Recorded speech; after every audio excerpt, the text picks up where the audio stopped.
வெளிநாட்டு செயற்கைக்கோள்களை விண்ணுக்கு வெற்றிகரமாக அனுப்புவதில் இஸ்ரோ கைதேர்ந்த நிறுவனமாக மாறி வருகிறது. இஸ்ரோ மூலம் செயற்கைக்கோள்களை விண்ணுக்கு அனுப்புவதில் வெளிநாடுகள் அதிக அளவில் ஆர்வம் கொண்டிருப்பதன் மூலம் வணிக ரீதியாக இஸ்ரோ வளம் பெற்று வருவது தெரிய வருகிறது. இது பற்றிய சிறப்பு செய்தியை தற்போது பார்க்கலாம்.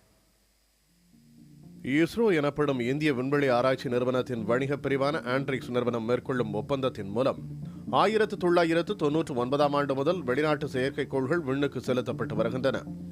முதலாக ஜெர்மனி மற்றும் கொரியாவைச் சேர்ந்த 2 செயற்கைக்கோள்களை 1999 ஆண்டு வெற்றிகரமாக அனுப்பியதன் மூலம் வர்த்தக ரீதியிலான பயணத்தை இஸ்ரோ தொடங்கியது.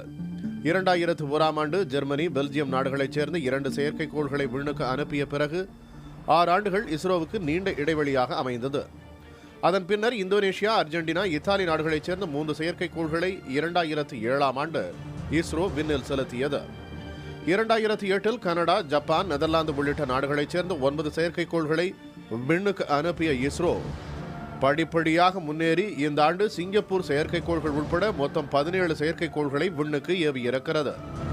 1999 முதல் தற்போது வரை 20 நாடுகளைச் சேர்ந்த 57 செயற்கைக்கோள்களை வெற்றிகரமாக விண்ணுக்கு அனுப்பி இஸ்ரோ சாதனை படைத்திருக்கிறது.